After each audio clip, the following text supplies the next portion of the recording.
because we have a lot to cover today. So first, my name is Harold Lehman, and I run the Grand Round series. We were reviewing our downloads. I'm happy to say we have like over 700 people downloading these webcasts. So the people in the room are a lot, the people online are a lot, and it's a nice testimony to both the community and the type of interest that we're getting.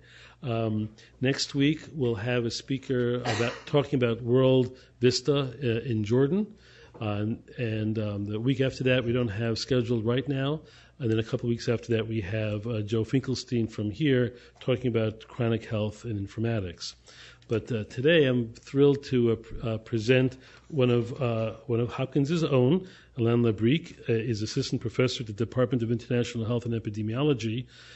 He is an infectious disease epidemiologist by training with a background in molecular biology, which is quite a broad range of things he has to keep in his mind. Dr. Labrique serves on the faculty in the Global Disease Epidemiology and Control Program at the Department of International Health here, with a joint appointment in epidemiology, as well as in the School of Nursing, all at the Johns Hopkins University. He completed an MS in molecular biology at UNC Chapel Hill, followed by a master's and a doctoral degree in epidemiology, specializing in infectious diseases and large population-based randomized trials here at the School of Public Health. The last year, he's been organizing and coordinating the Global Mobile Health Initiative, which you'll hear more about. So, Dr. Labrique, take it away. Thanks, Harold. Good afternoon. That's a mouthful of an introduction. I'm going to have to start doing fewer things, so it makes it easier to introduce. It's a pleasure to be here today to as part of a discussion on how existing technologies and innovative approaches can help us improve health where it's needed the most. The pace of modern technology is extremely high, as we all know. We're all bombarded by email and widgets every day of our daily lives. And it's a challenge for even the most technologically savvy amongst us to stay abreast of the latest gizmos and gadgets. And a number of you may be familiar with this two-dimensional barcode as the one shown here on the screen. How many of you have used a QR code in the past 6 months? Okay, that's a lot more hands than I've seen before. But if you scan this barcode with your simple camera phone, you'll be astonished by what's in this mess of black and white squares. This square is a breakthrough that allows simple camera-enabled phones to store and retrieve a lot of data in a very small physical space. So in about the size of a postage stamp, you can fit all of this information. So that's just a glimpse into the kinds of technologies that surround us in our daily lives today. The public health community has a strong track record of identifying and testing innovations and working with program and policy partners to advocate for the scale-up of efficacious interventions. So today what I'm going to do is explore some of the landscape of global public health priorities, sharing some relevant data from our experiences in rural Bangladesh, where we've been working now for over a decade. Throughout, we'll hopefully see examples of opportunities and challenges for mHealth and in this and similar resource-limited settings.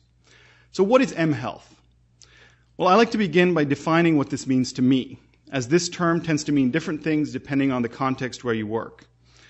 I like to recommend that we think of mHealth as the vehicle for delivery of specific interventions or as a strategic component of a larger system of interventions. So when we began setting up our field research site in northern Bangladesh in 2001, to communicate from one town to the next, we had to write a message and send it by bus courier and wait all day for the reply. We were contemplating training carrier pigeons, and I kid you not, to increase efficiency. By 2004, we had cellular connectivity, not quite these devices, which some of you may remember, but these things introduced their way into the field by 2004. And by the time I returned to Hopkins in 2008, our entire field site was covered by broadband wireless coverage with faster internet speeds than we could get here in Baltimore. So this is part of the revolution that's brought us to this point today, where the number of cellular connections globally has grown to match nearly the population of the world, with the developing countries leading the way. Cell communications have bypassed the classic model of physical infrastructure development to bring connectivity to the most remote parts of the globe.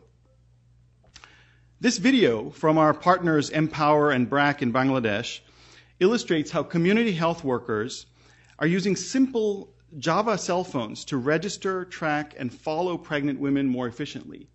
So as this community health worker visits the women who are in her catchment area, she's prompted to ask certain gestationally aged specific questions to that woman and then enters the data directly onto that phone. So what we see then is, as many of you have been part of or have witnessed, many systems being implemented using various generations of mobile technology, from PDAs to now what we call smartphones. Strategies commonly fall under these 5 categories, and here is an approximate number of the numbers of pilot or proof of concept studies that have been published in that particular domain. However, most of these solutions tend to either be pilot scale or proof of concept studies, with very few of them being taken or tried at scale. And most importantly, very few of them are actually integrated within the broader health system context. Now, what's interesting to note is that most of the research in mHealth has been published in the last 3 years, coincident with the rapid spread of technology and the realization that this has a unique potential in public health applications. So putting on for a moment the lens of grading evidence, according to referenceability and the effort required to produce that evidence, with RCTs at one end of the scale and expert opinions at the other end. Let's take a look at what's out there. And this is from a GSMA report that was just released this week. And looking at sort of the scope of mobile health applications out there, most of the published research in mHealth has focused on either patient monitoring, education, or remote diagnosis, and as well as improving adherence to treatment to a small extent. However, the primary endpoints being studied are technical and user satisfaction, with few of them focusing on clinical outcomes or other strong proxy indicators of health outcomes. Now, if you take that grading of evidence and we look at the body of evidence that's out there, this was about 283 articles, only 13% of them would fall under what we would consider to be rigorous public health research, whereas the rest of it would fall under either low or medium strength of evidence. Much of the findings are, due to obvious reasons, deemed inconclusive. Now, as I mentioned, the number of publications has been increasing steadily over the past few years, but the proportion of them which would fall under the category of high strength of evidence remains low. So, but before we go too far, let's take a moment to step back and reframe our excitement within the global health perspective. So, we like continuums in public health. At one extreme of this continuum, I'm going to put hype. And at the other end, transformative innovation. The question we ask ourselves in global health, particularly with technologies, is where are we between these two poles? A nice way to look at things is using the Gartner hype cycle, which looks at the trajectory that new technologies take from the initial peak of inflated expectations through the trough of disillusionment through onward to a plateau of productivity. And this looks a lot like the stock market did this morning.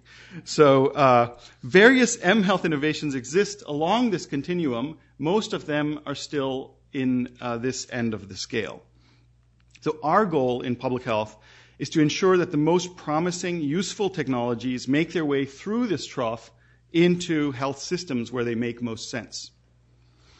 So as we know, the burden of both maternal and neonatal mortality are co-located in 2 continents, with a proportionately higher concentration on the Indian subcontinent. They're not only co-located in space, but also in time. A significant challenge to reduce rates of mortality in the immediate future is getting necessary care on time, targeted to where these deaths are taking place. This is true for maternal and neonatal mortality, where the first days and even week remain a period of extreme vulnerability. So across much of South Asia, most deliveries still occur in the home. In our research sites, over 80% of births occur in the home, with little to no trained attendants.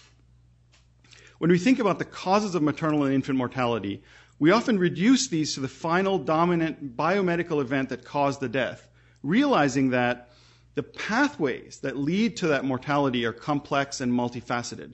providing us with a number of intervention points along that trajectory to mortality. However, as you all know, the crises do not occur in a vacuum, and there are strong known associations between elevated mortality and maternal or family characteristics, including age, parity, nutritional status, etc. Here's data from a large population cohort we've been working with since 2001, looking at data representing 12,000 live births. Overall, neonatal mortality is about 57 per 1,000, but there's a clear association you see here between poor outcomes and younger maternal age. Furthermore, each of these tragic events we often see reduced to a group statistic reflects a complex series of events that led to that death. In this analysis of about 250 deaths of women of reproductive age whose deaths were attributable to chronic conditions in rural Bangladesh, we see how decisions influenced by either lack of resources or information lead to very convoluted patterns of care seeking, beginning mostly with traditional healers as the first line of treatment for most women, and then moving from provider to provider seeking a solution. So if we reduce, for an example, the decision events to a simplified cumulative structure, we can illustrate a trajectory to mortality, as shown in this graph, where the traditional 3 delays model is compounded over a number of positive and negative decisions that, in this case, ultimately lead to death. So we have the onset of illness, delay to realize severity, delay to inform the decision maker, pressure to stay home, seeking help from village doctor, and so on, leading really down into an abyss of risk. And even though they sought care from a hospital and then a private clinic, they don't get back up to this line of survival. Another example, again, a delay, local care sought, village doctor, the family pressures to seek care, but again, the traditional healer was sought for cheaper treatment, leading to death. A typical narrative account of how delayed decision-making, compounded by delayed transport, can have tragic consequences. This 20-year-old woman explained that when she tried to give birth, the traditional helpers, the traditional birth attendants who were helping her, called 2 other helpers who were afraid to touch her because they had never seen anything like this. 2 hours later, the family calls an ambulance, but the baby was dead due to asphyxia. In this case, a woman was experiencing obstructed labor. The untrained worker used her fingers to pull out the child's head. She began to have a hemorrhage. They took her to the hospital. The bleeding stopped, but it was too late, and the doctors were unable to rehydrate her. So before the family was able to arrange transportation in this case, the woman died. So these tragedies should really be for us in global health opportunities to learn and improve the way we build systems and interventions. We talk about shifting the paradigm of care toward a continuum where each life stage has an impact on the next. These create different paradigms of opportunity to improve maternal and infant health outcomes, from early interventions focusing on improved knowledge, delaying marriage and thus pregnancy, to more immediate interventions ranging from emergency obstetric care, delivery of antenatal care, and ensuring high rates of vaccination and appropriate delivery of IMCI. So mHealth does not have to be complex. The opportunities for mobile phones to act synergistically with traditional health systems in low to middle income countries are many. In addition to improving access to information and routine preventive care, one of the most critical ways in which phones are being used, even in the absence of formal mHealth systems, is to compress the time between crisis and care. So revisiting our timeline of pregnancy, from the identification of the pregnancy to the delivery and immediate postpartum period, there are a number of ways in which mHealth strategies can open up opportunities for intervention. First, let's take a look at the windows of opportunity. Here are a few important ones that traditionally intensive community health worker programs have been needed to identify, register, and counsel pregnant women. The simple act of documenting pregnancies and outcomes in these communities is among the most important challenges that we face in understanding the magnitude of the problem and in calculating the impact of programs. Next, we have windows of vulnerability. So periods in this pregnancy continuum where the risks are high and without immediate, appropriate responses where the crises are occurring, it's difficult to expect to save lives. So the mHealth innovations of these, which are a sampling, offer a potentially wide range of solutions that could provide health outcome benefits. So ranging from electronic registration through mobile systems, pushing messages, dispatch of skilled teams, and recognition of illness and improved referral behavior. So again, as we saw in the earlier slides, the need for evidence on the impact of these strategies is still a major requirement. So in today's talk, I'll be drawing on data generated from one of our flagship research sites in South Asia, the Javita Population Research Site in northwestern rural Bangladesh. This covers a population of about 4 times Washington, D.C. So for those of you who are Washingtonians, you recognize this little Washington map. And we set this up in 2001, working with the Ministry of Health in Bangladesh, supported primarily by USAID and the Bill and Melinda Gates Foundation. So we've enrolled and followed in this population now over the course of 3 longitudinal population-based trials, over 125,000 pregnancies and about 110,000 newborns. The population represents a typical agrarian Gangetic floodplain population of South Asia. We have a staff of about 850, primarily community health workers, conducting pregnancy and birth surveillance, enrolling on average 300 new pregnancies every week.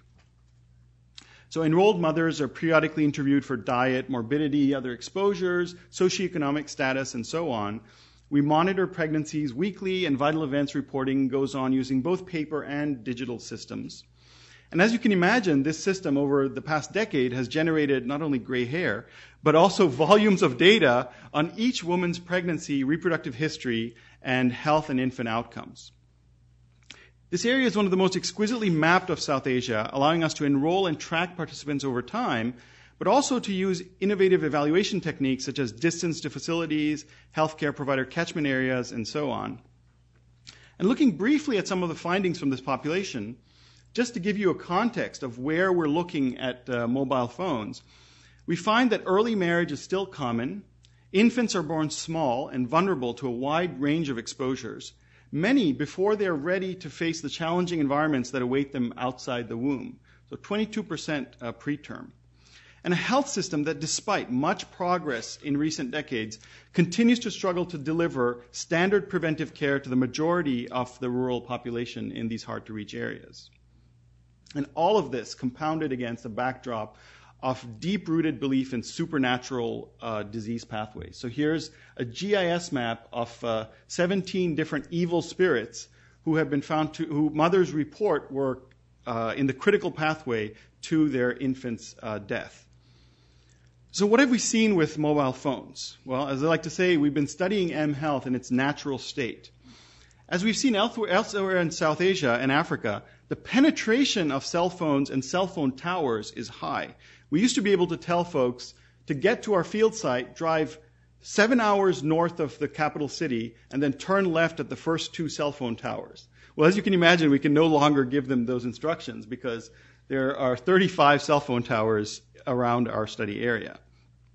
So even though we've seen the ownership of phones steadily increasing, it's important to note that this does not necessarily mean pregnant women have phones, nor, as others have shown, access to those phones, given the strong male-dominated culture in many of these populations. Now, even more interesting is some preliminary data that suggests, even in the absence of a formal mHealth system, cell phones do serve as critical links in the time of crisis. So this was a study of about 12,000 pregnancies where we had 5% of women experience near-miss events. So they said that they felt that they almost died during pregnancy or childbirth. Half of these women reported that either they or their families used a cell phone during that crisis to either call a provider, get medical advice, or arrange transport or financial aid. Here are 2 typical anecdotes demonstrating ways in which mobile served as critical links to compress that time between crisis and care. So here's a 23-year-old woman reporting that the traditional birth attendants realized they could not handle the delivery. They phoned a government health worker for advice, who then compressed that time for their decision to go to the government hospital where she received a C-section. A younger woman here experiencing PPH was reporting that she was losing so much blood that the village doctor or the local health provider could not make it stop. In this case, they called an ambulance to take her to the hospital, the MCWC. So could we be looking at then situations where the cell phone acts as a disruptor or an inflection point to the trajectories to mortality. It's possible. Access to larger networks of information and resources may expand the ability of families to make better critical decisions to save lives. But this is a hypothesis that we're currently in the process of testing, both in our site and in other settings across South Asia. So here we see 2 points where the phones were used for timely transportation and the phones were used to reach a decision maker. From 2008 to 2010, we piloted, as part of a sub-study in Javita, to obtain cord blood specimens in the home, an M-labor system. So we like to put the word M in front of anything that we do to make it an M-labor system, to see if we could dispatch trained emergency obstetric nurses to home-based deliveries across our rural field site of 500 square kilometers. Of 500 enrolled and eligible women, only 38 women who delivered at home were not attended by this team. 65% of the time, our teams arrived while labor was still ongoing. So this raised our confidence to embark on a current study where we are expanding this M-labor system to government health workers in Bangladesh. But as I mentioned earlier, one of the major challenges in resource-limited settings is the equity gap between the population which bears the highest levels of morbidity and mortality and the population which has access to mobile phones and can afford the downstream services. Here we see how, although as I showed you a few slides ago, the clear temporal trend of increasing phone ownership in rural families, there's an important gap in the ownership of phones in any given year over this 4-year period between high SES, shown in red, and low SES families shown in green. The high SES shown in green and low SES shown in red, persisting over time. Although we see ownership increasing in both groups, that gap is almost parallel over time.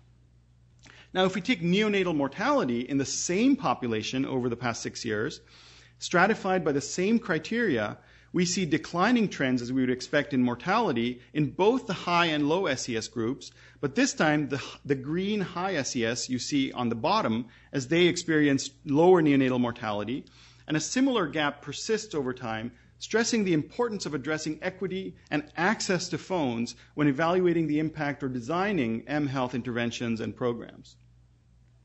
Now, the good news is we also examined, in the broader context of the larger study, whether the speed of birth notification differed by whether the family owned a mobile phone or not. So we had about 9,000 families who did not own phones and about 2,500 who owned phones. And we found that over the most recent study period, family ownership of a phone did not change the distribution of time to birth notification. So in both settings, we were notified that the birth had taken place within about 15 hours. This suggests either that traditional notification systems work well, or perhaps that household phone ownership was not necessary for rapid access to phones in the community. Because as we've seen, there's a proliferation of local tea stalls where you can go and find a phone and make a phone call for a very small amount of money. So within any context, understanding the use of phones within the local health ecosystem is vital. Who has access to the phone? What's the level of literacy? Unexpected behaviors are sometimes things that we don't compensate for. In our context and in many sub-Saharan African contexts where mHealth programs have been tried, people turn their phones off to save electricity. Well, if their phones are off, it's hard to send them text messages. It's hard for them to be called and followed up by the community workers. To save money, people use multiple SIM cards. In the US, phones have the capacity to have one identity. You buy a phone at Verizon or T-Mobile, that SIM or that identity is that phone's. You can buy Chinese phones in Bangladesh and India and Pakistan where you can put 2 or 3 SIMs. So from 4 o'clock to 7 o'clock, when company X gives you the cheapest rate, that's the identity of your phone. So now think from the provider's perspective, that's 3 identities to track for every individual or every family. Cultural beliefs and, more importantly, power differentials need to be considered, because now we're starting to see some backlash. There have been reports of villages in India, in Pakistan, where there's been a strong opposition to women having access to or women owning phones. There have even been reports of community health workers being very frustrated by being given yet another task to do with another widget or gizmo that they have to learn and deal with. So those are things we have to consider and worry about. So where does this leave us? As you've probably heard any epidemiologist say before, we need more data. And the promise of mHealth to transform the way we do public health is tremendous. Many of us are engaged in mHealth and we don't even know it. We call it something else. In many ways, as we saw in the movie clip at the beginning, circumventing the pitfalls of a paper-ridden bureaucracy for a potentially more efficient data access has many potential levels of functionality.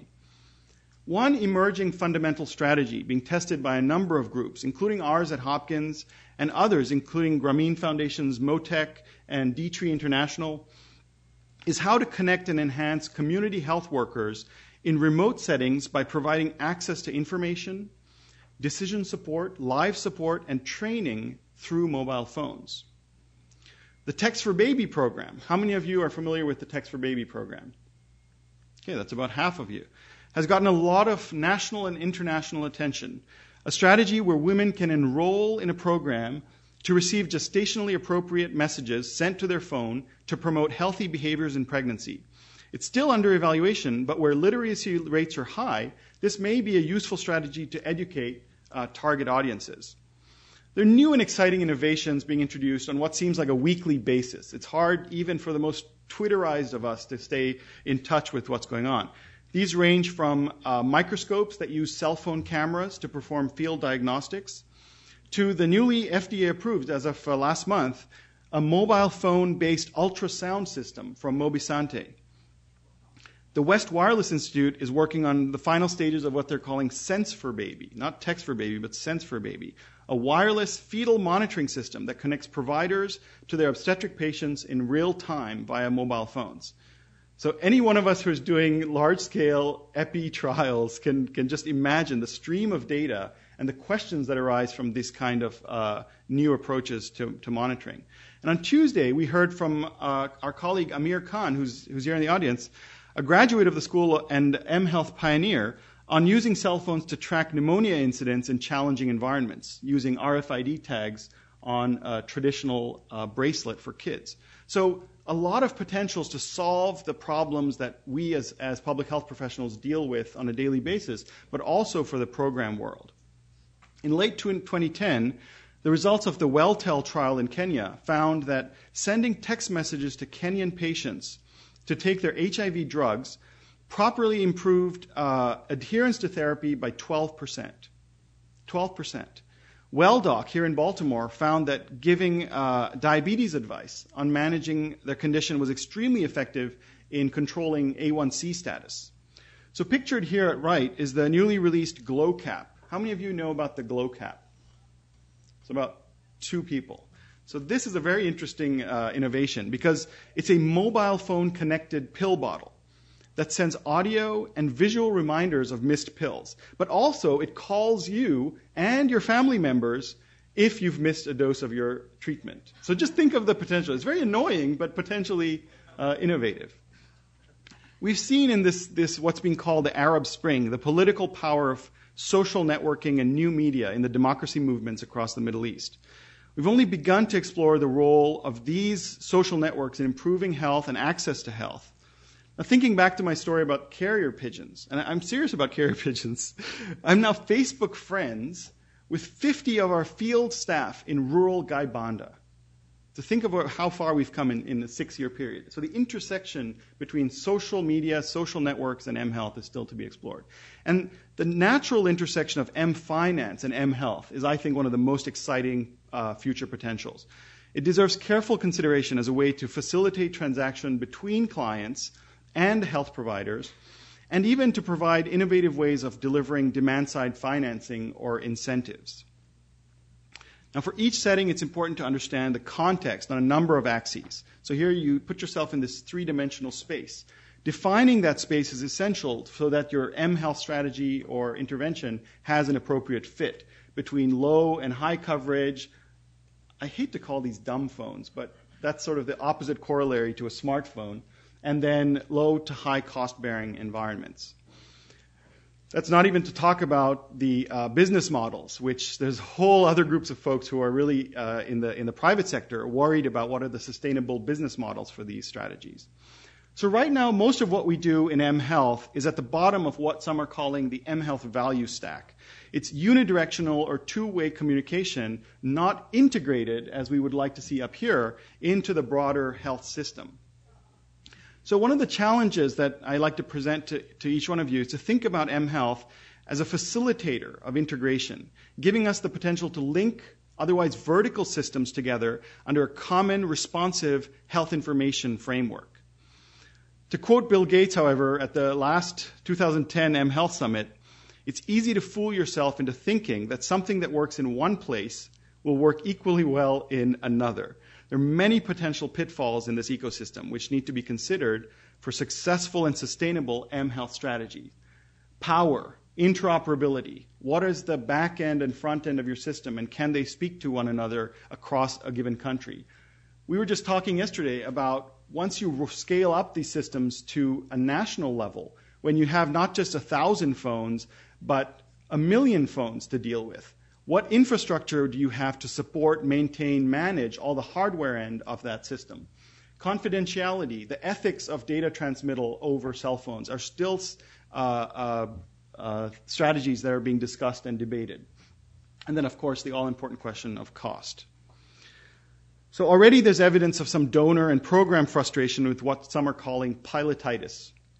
It's the proliferation of small conceptual projects that don't scale. So key research priority is to develop and test problem-driven, integrated mHealth strategies that clearly measure improvements in process and outcomes, keeping careful track of cost and time savings. So the field of health informatics is continuously striving to keep pace with the rapid pace of technological innovation. In a matter of 30 years, we've seen the emergence of transformative technology, from the personal computer, the internet, and now the ubiquitous cell phone.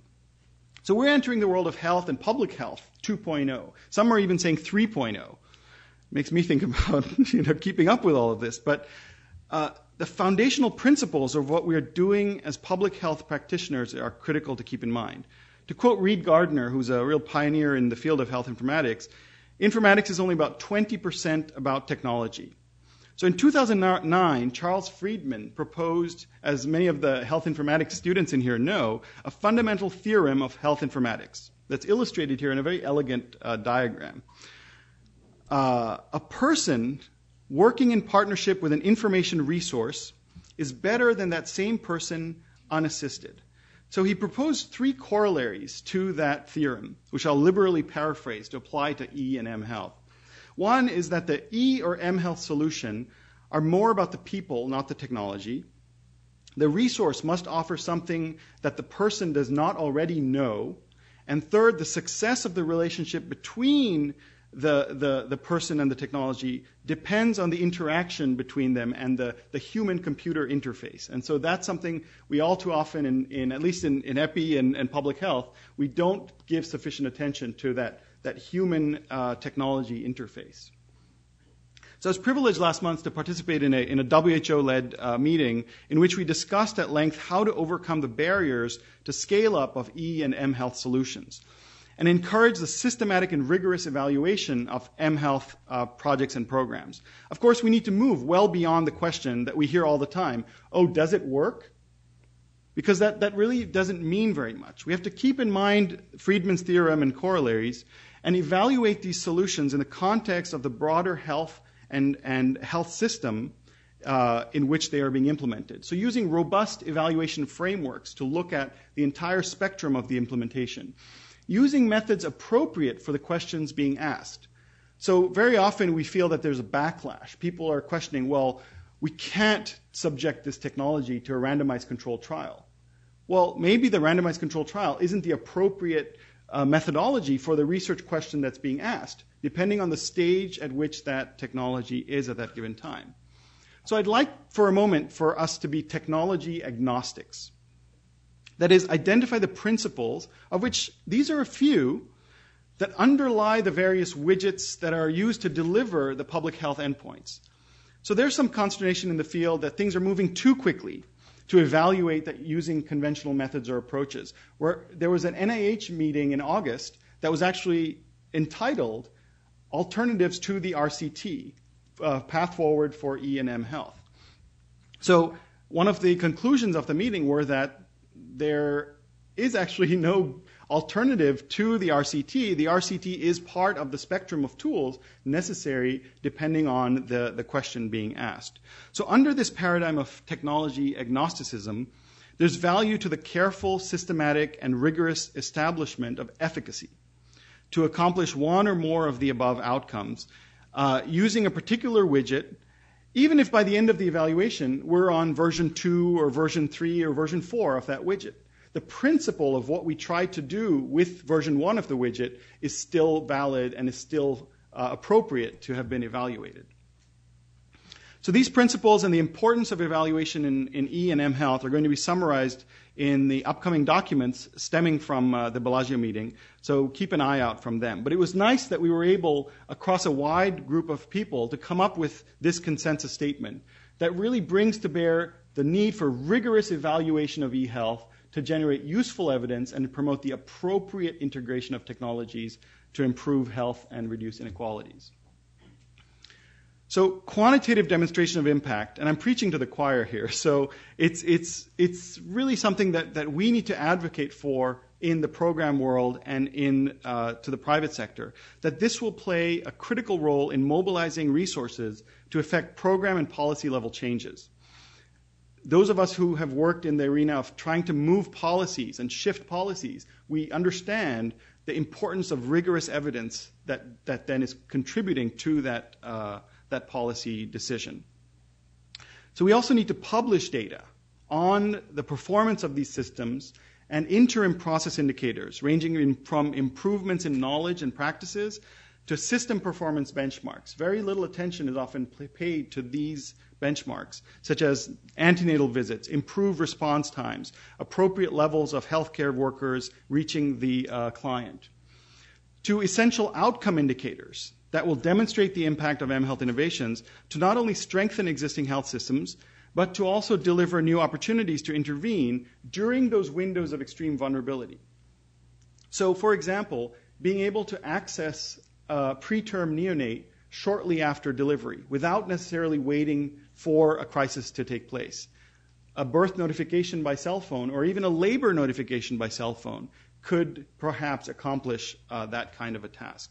So we don't have all the answers for what works with mHealth at the moment, but we can focus on testing mHealth platforms for what we know works in public health, ranging from delivery of vaccines, improving safe and clean deliveries, referring to people during emergencies, making sure that essential newborn care is provided through the use of adaptive checklists, trying to improve exclusive breastfeeding, and just the basics of improving our vital registries and data streams.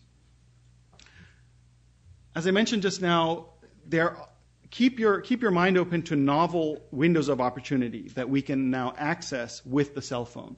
Monitoring labor. This is now something that we can do with an mHealth project that we could not do before the advent of the cell phone.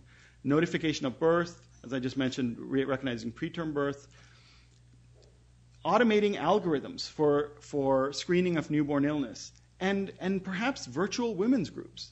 This is an idea that some of us have been batting around. We've seen some exciting data come out of India and Nepal looking at the role of women's groups in reducing maternal morbidity and neonatal mortality. So perhaps virtual women's groups in context where female mobility is restricted might be an innovation that some should try. But I do want to say a few last words about the unique role of the private sector in the domain of mHealth, where the essence of the letter M in mHealth requires a substantial commercial engagement. The devices, the airtime, the connections are all private sector commodities. Innovations in building the business case and sustainable business model are an important domain for us to think about. But it's also a problem in evaluation. It makes evaluations a little challenging because, as we all understand, for the private sector, these tend to be viewed as marketable commodities. right? They're products. So the conflicting priorities in evaluation, providing evidence-based services versus marketing commercial products, is something that we continue to struggle with. So sometimes I have to admit, without wanting to be a Luddite, I feel like this ironic protester at the recent DC rally, especially given the amount of hype there is about mHealth at times. But I want to conclude with a more positive note, saying that ICT and mHealth solutions do have tremendous promise to improve maternal and infant health in resource-limited settings. It's important, however, not to let the technology drive the public health agenda. I cannot stress that enough. The priorities for maternal and child health are clear, and what's needed is an understanding of how these tools can most effectively strengthen and enhance health systems in settings where immediate stopgap and long-term infrastructural solutions are urgently needed. So many people are thinking about sophisticated ways in which we can connect our heartbeats, our breaths, our biometrics to our phones and then to the cloud. But I want to leave you with this final thought, that we try not to underestimate in global health the power of a phone as a phone.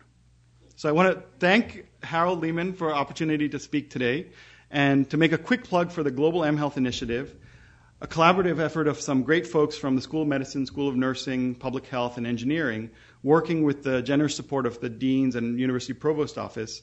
And we're looking to grow this community across the Johns Hopkins institutions and contribute our leadership to global health dialogue in mHealth. So thank you all for your patience and the opportunity to share these remarks with you. And I'd like to acknowledge my colleagues at Johns Hopkins and Javita in Bangladesh for their contributions and your patience in listening to this talk. Thanks.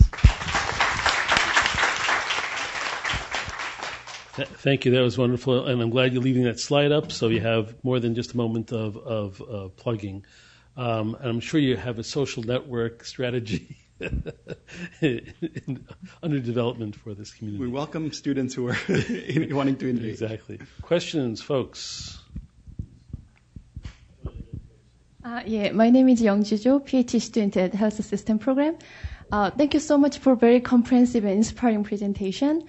My question is about leadership side of this mHealth implementation. This system involves lots of stakeholders and also needs lots of standardized infrastructure or platforms. Mm-hmm. So how do you think who should take the leadership on that side? Thank you. It's a very insightful question. Thank you. So success of these types of transdisciplinary initiatives requires good leadership. And what we're seeing emerge now is a convergence of the understanding, as we saw in the hype curve, that we've been for a long time at the peak of inflated expectations. And a lot of things are being lost in the process as we fall down that slope to the trough of disillusionment. So the private sector, through the leadership of GSMA and other stakeholder groups, are recognizing the importance of evidence, not just of any kind of evidence, but rigorous, well-defined, well-conducted scientific research that has clear outcomes-based questions and that are well conducted by objective agents. So the GSMA is taking a leadership role for the private sector. There are a number of public sector groups, whether in academia or whether in the program world, including the mHealth Alliance, including groups here in Washington, including the donor community as well, who are trying to move this field forward beyond the marketplace of applications and widgets into more of an integrated health systems approach to building in mHealth strategies into these systems. So I think we're seeing leadership emerge in various domains, in academia, in the private sector, and in the program world, and there's good communication between those various groups of leadership. So hopefully we'll see that as a positive influence.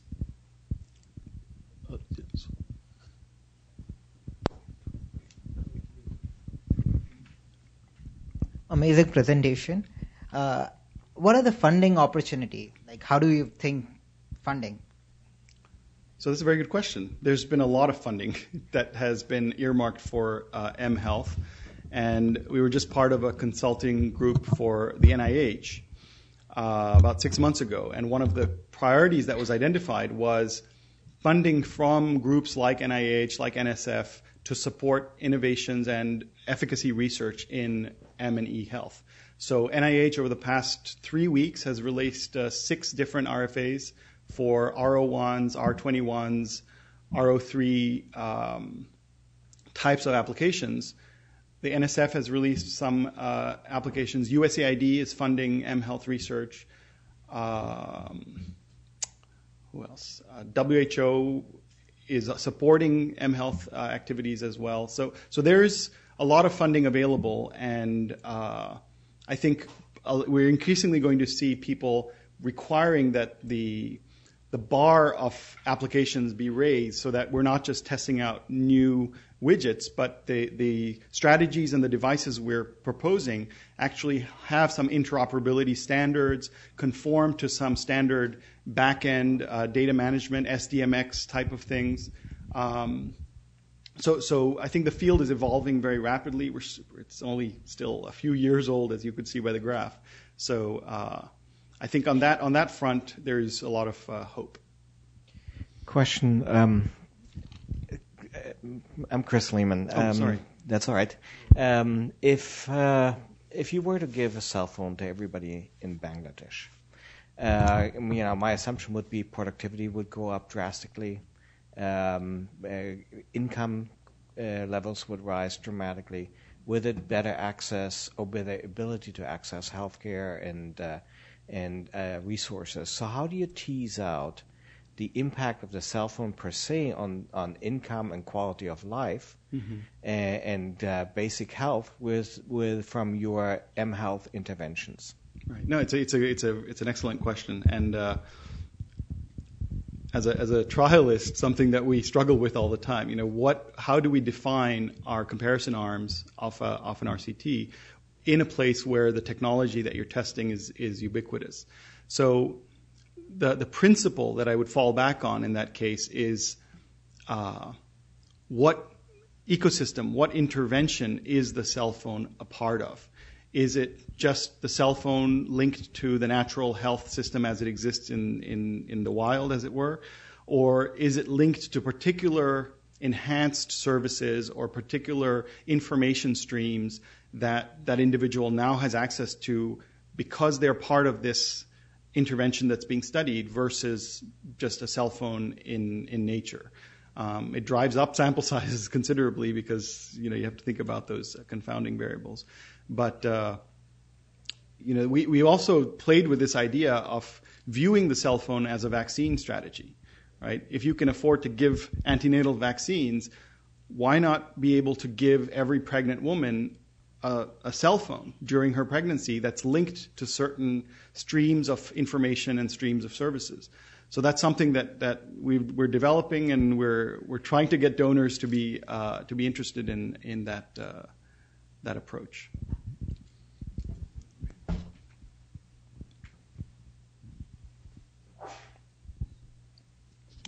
Thank you. I'm Olusegun Makinde, and I just completed my master's in health informatics. I'm interested in are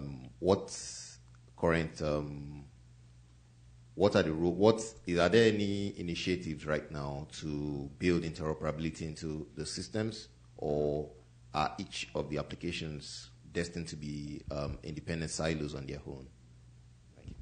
Yeah, that's a very good question. So interoperability, for those of you who are not in this mHealth world on a daily basis, it really refers to the development of common standards for building the back end of these applications. So how will data be entered into the system? How will the data architecture, what will the data architecture look like? And even down to the level of variable names, field definitions, and so on. All the way to how data is transferred from one unit to a server, through what kinds of encryption channels, and so on. So the good news is, as this domain has become increasingly open source driven, there's been a lot of pressure to develop those kinds of interoperability standards, and new projects and new strategies are being held accountable to adhere to those standards. So increasingly we're seeing donors ask those questions and governments ask those questions. Is your mHealth or eHealth system compatible with this standard, or does it adhere to these given frameworks of data management? So Bangladesh, as an example, is actually publishing a national eHealth and mHealth strategy where they will actually spell out which standards that they want the government to adhere to. So we had a similar experience in Kenya, where I think the government said, no more EMRs in this country unless they adhere to a common interoperability framework. So I think people are realizing that we're moving from the Wild West to a little more structured civilization in this domain, and that's a key component of that transition. Arthur Adam, I'm the PhD program for health systems. I'm just going to play a bit of a devil's advocate here. Sure. With increased connectivity with mobile health, I think people automatically assume increased accessibility too. When suddenly in the span of 5 years you're adding on 2 million new subscribers, how do you talk to the government or stakeholders to balance out existing infrastructures that can support the sudden influx of information as well as patients coming in?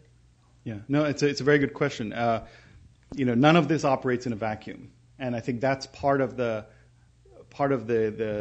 systemic problem that we've seen in this domain of especially of mHealth over the past 5 years, is systems being developed as standalone vertical silos, pilot projects, without giving much thought to the integration and to the repercussions of scale of those systems.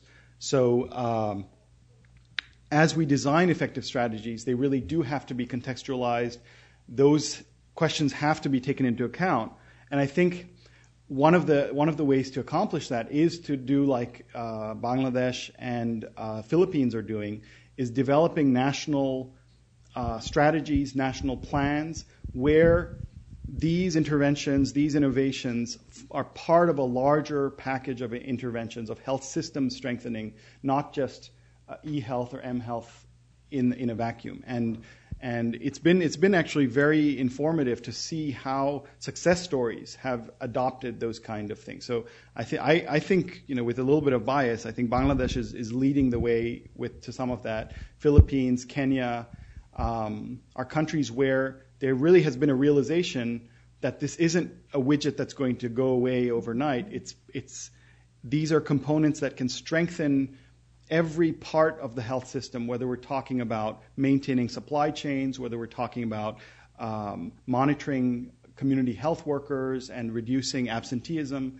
There's so many ways in which these strategies can augment existing health systems that we really have to incorporate them across the board in a more disseminated way.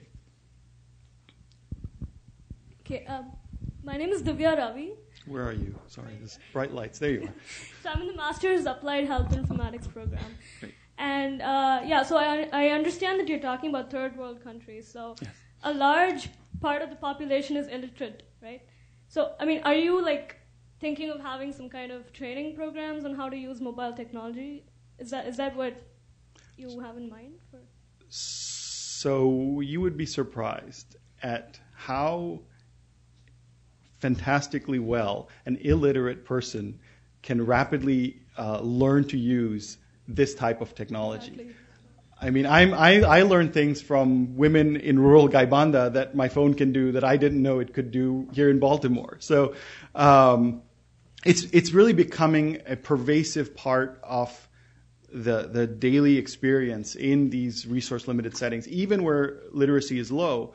But it is an important point, because there are strategies like text for baby or text messages being delivered to women who may not have that level of literacy necessary, that take into account that barrier. So they push, instead of text messages, they push voice messages. So you can listen to a voice bubble over your phone, irrespective of your literacy level.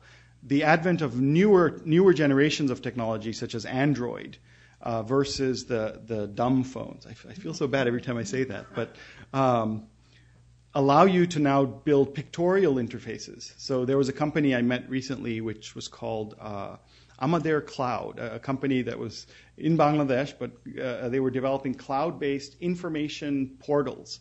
And they would go out into villages and give people little tablet PCs, $50 Chinese tablet PCs with pictures of latrine or a health post or farming. And they could click on each picture and that would bring up a menu of more pictures. And so an entirely picture-driven interface that an illiterate individual could click through and actually view informational videos about that topic. So there are many ways of addressing that strategy, and even in the case of community health workers, one strategy that Bob Bollinger and his group across the street are working on is providing the community health worker, who is the literate individual in that dynamic between the client and the health worker, using the M technology to deliver more effective content. So instead of using a flip chart or a notebook, she's actually able to show videos of proper latching on behavior or breastfeeding positions and so on. So it enhances the community health worker's ability to counsel and train the clients. Thanks. So I'll let you guys choose who's the Sujata. Okay. One question. From the Only one. Only one. From the perspective of women already valuing something and you giving them that, it makes a lot of sense. But we in public health aren't the only people seeing opportunities in mobile phones. So are everybody else. I have a phone, and I saw this in South Asia this time around. Here I have the ability to log my phone onto a do not text. There they don't. So you have 78 SMSs coming from somebody that's trying to sell you clothes, to shoes, to a better paint, to a something. Mm-hmm. And the worry is that this becomes, at the end of it, just another way of providing a message which may not get registered until that message separately is valued. So we're boiling it down to behavior change, going from knowledge to practice, or to valuing that knowledge in the first place. Right. So we go back to that mHealth value stack and coming back to that, where are we right now in that one-directional or two-directional messaging paradigm. And I think we need to move beyond that. It's just pushing messages out to communities is a strategy that may have some impact in the near future. It may have a short-term type of engagement of the audience, but unless you can sustain that type of an engagement, we have to think of alternatives. And I think, coming back to the question from this side of the room about how do we integrate this technology into the broader health system, that's our real challenge. When this doesn't become just a messaging or a communication tool, but also a way of reaching health services, of being referred to a client, and I'll come back to the question of payments. When a health worker can experience a transaction with a client, can provide contraceptive services, and then receive immediate payment from either the government health system or from the client through a mobile platform, or get her monthly, instead of getting a monthly remuneration, she gets remuneration at the end of each confirmed client visit. We're changing the paradigms of how we deliver health systems into these contexts. So I think you're right. Cell phone companies realize that their profit model is not in the phone. In a few years' time, we may even see cell phone companies giving away phones because they no longer see that as being the real profit model. What they see is the value-added services. And I think that's part of the bridge, the language gap that we have right now, is not being able to speak to the private sector and understand their perspective and their priorities. But I think we're slowly reaching that point of convergence where they realize in order to have the largest client base and the largest bang for their buck, they need to be speaking our language, and we need to appreciate how do we get our public health message delivered to the largest segment of the population, because the challenges that are engineering wise, that are structural, getting 100 million pregnant women registered on a data system, that's not a public health problem. That's a telco problem that they're going to have to be ready for and help us deal with. So, last question. Amir, is this the last question? Yeah. Thank you. Make it good. Well, Alain, thank you very much for the talk. It's just wonderful beginning to see mHealth being formally approached and assessed and evaluated, and I think it's going to be incredibly valuable in terms of what comes out from the process for the rest of us in terms of our learning. There's so many interesting comments that I heard today. I think one of them in particular is my sense of what's happening to the phone is that it's eventually not going to be the centerpiece of what we're now calling mHealth. And it's going to be, I feel, and I wanted to understand if you think the same, it's going to be much more important what that device is talking to. Right. So examples of the monitoring a baby or a pregnancy or labor, low-cost versions of that, because I'm sure this commercial company is going to be selling them markets here, perhaps, and elsewhere. But how do you actually get that same device on a pregnant woman in a village in Africa, and it's rugged and it's low cost? Right. And so it's going to be those kinds of devices that are going to then use the phone as essentially a conduit for sending signals back and forth, for signal processing, for decision support, etc. So I'm just wondering, as part of your evaluation and looking at the horizon of mHealth, are you also focused on all these devices people are working on that are communicating with phones, and especially the low-cost ones that are going to, in different fields, are going to make a difference to the way we approach mHealth as well? Right. So yeah, that's a fantastic comment, Amir, and I think you've captured what I think a lot of us are saying, that it's not so much the technology, it's the strategy that incorporates that technology. It's the broader system that's being implemented with the help of this technology to be more efficient or reach people or compress the time between the crisis and care or increase the connections between a health worker and the health system, the ability to track your client base more efficiently, to understand denominators and numerators in real time, that open up new avenues of sort of public health tracking that we haven't had before. And I think the ability to have access to that information itself will have transformative changes on a health system level. The widgets, the accessories that are being developed and created form part of that strategic approach. That, for example, let's say the fetal monitoring example. If that's part of the strategy, well, I would say you're not so much evaluating that strap-on fetal monitoring system. It's the broader question is, does home-based fetal monitoring in the third trimester using this widget have a pregnancy outcomes impact? So I think it's going back to the principles when you frame it as a public health problem, not to frame it as a technology-driven problem, but frame it as a research question that is driven by the public health question.